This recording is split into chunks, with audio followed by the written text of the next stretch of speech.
A decisão do desmame está partindo de dentro de você? Essa é uma pergunta que você deve se fazer.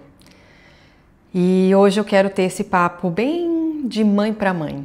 Hoje eu quero compartilhar com vocês como foi os meus processos de desmame. Principalmente eu quero contar como foi o processo de desmame do Pedro, né, do meu segundo filho, que foi um processo de amamentação onde o vínculo era maior, onde as necessidades que o Pedro tinha em relação à mama eram muito maiores. Então eu tive dois processos de desmame completamente diferentes, né? A Helena não tinha uma associação de sono com a mama, ela se alimentava bem, ela dormia bem desde 3 meses, né? Então com ela foi tudo mais leve esse processo. Ela tinha 1 ano e eu já estava um pouco cansada da falta de liberdade que a amamentação estava me proporcionando, mas eu também percebia que eu amamentava mais por mim do que por ela, porque era mais eu que oferecia do que ela que pedia. Então teve um dia que eu falei, bom, não vou oferecer, vamos ver o que vai dar. E eu não ofereci, ela passou o dia inteiro sem mamar. E aí no outro dia eu, com o coração na mão, falei, não, bem filha, mama mais um pouquinho. E eu que dei de mamar. Mas daí eu vi que eu estava cometendo um erro muito grande. Ela não queria mais, né? E eu entendi que aquele processo era muito mais meu do que dela. E aí eu realmente não ofereci mais, ela também não pediu e foi simples assim. Agora com o Pedro o processo já foi diferente desde a amamentação. Então o Pedro sempre mamou muito mais do que a Helena, uma necessidade maior de sucção. Hoje, né, olhando toda a situação, eu vejo que talvez pelo próprio cansaço, pela demanda com 2 crianças, no momento que eu estava vivendo, eu acabei usando a mama como uma solução para tudo, né? Eu ensinei isso ao Pedro. Então, conforme os meses foram passando, né, ou ele completou 1 aninho, eu me vi nesse estado de exaustão, onde eu já não estava mais bem fisicamente, mentalmente. O Pedro me solicitava demais. Ele queria mamar o tempo todo durante o dia, à noite, ele acordava a cada 2 horas para mamar, né? Um padrão até pior do que um recém-nascido, porque um recém-nascido precisa mamar de madrugada. Um bebê de 1 ano não precisa mais. Então eu me vi realmente nessa exaustão muito grande e me vendo ter que reinventar toda a relação com o Pedro. Mas além da exaustão, eu ainda estava levando as coisas, né? Então, com mais ou menos uns 9 meses eu comecei a sentir essa exaustão, mas eu fui levando isso até 1 ano mais ou menos. Mas eu lembro de um momento muito determinante que fez com que eu falasse, não, eu preciso realmente fazer alguma coisa. Foi quando eu tive uma consulta que eu precisei levar o Pedro num especialista, porque deu uma alteraçãozinha num exame que ele tinha feito, então o pediatra encaminhou só para desencargo de consciência, tudo mais.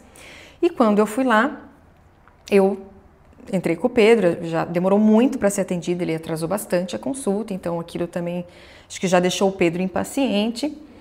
E quando nós entramos, o Pedro foi super colaborativo, ele conseguiu avaliar o Pedro, tudo certinho, só que mais pro final da consulta, o Pedro começou a solicitar para mamar. E lembra, por diversos motivos, talvez fosse o tédio, talvez fosse o sono, porque já estava próximo do horário que ele dormiria, né, a soneca, querendo sair dali, sem saber lidar com aquela situação. E como que ele lida com a situação? Mama. Então, eu, para conseguir ouvir o que o médico falava, as orientações dele, eu dei de mamar na frente dele. Totalmente desconfortável, eu estava sozinha naquela consulta. E fiquei mais desconfortável ainda porque eu percebi o olhar do médico para aquela cena de eu amamentando o Pedro.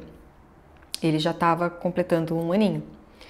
E aí ele me passou as orientações e ele olhou e falou assim, inclusive não precisa mais disso, né? Ele já está grande e ele não precisa mais mamar desse jeito.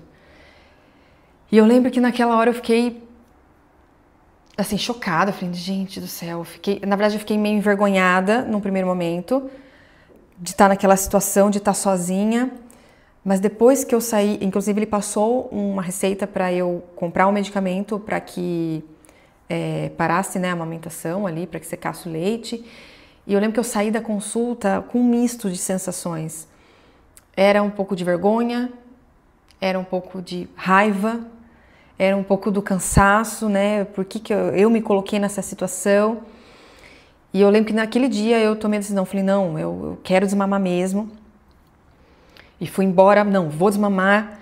Até que depois eu fui digerindo melhor o que tinha acontecido naquela consulta e eu entendi que eu estava tomando mais a decisão pelo que eu passei no médico do que por mim mesmo.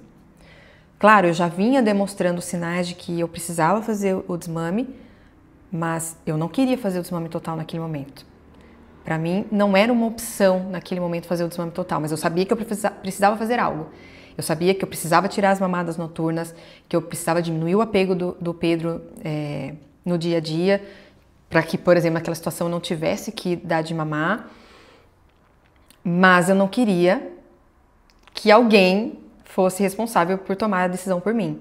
Então eu entendi que eu tomei a decisão muito mais porque o médico me colocou naquela situação, porque ele falou várias coisas, do que por mim mesma. E aí eu organizei as minhas ideias e falei, não, calma. Foi importante ter acontecido isso com o médico, porque me acendeu ainda mais a necessidade de que eu preciso fazer algo, mas eu não quero fazer o desmame total e não dessa forma com que ele está me orientando. Ele não me conhece, não conhece meu filho, não conhece a minha história de amamentação, ele não sabe nada sobre mim. Então, ele não podia ter simplesmente passado um remédio e falado desmame e sem conhecer toda a nossa história. Então, a partir daquele dia eu falei, então tudo bem, então nós vamos começar esse processo de desmame, mas eu quero que seja um desmame respeitoso com nós dois. Nós vamos começar o processo, mas eu não quero que seja da noite para o dia. O Pedro, ele tem muitas necessidades que são supridas com a mama e agora eu preciso ir substituindo ela por formas melhores dele suprir essas necessidades que não seja mais mamando.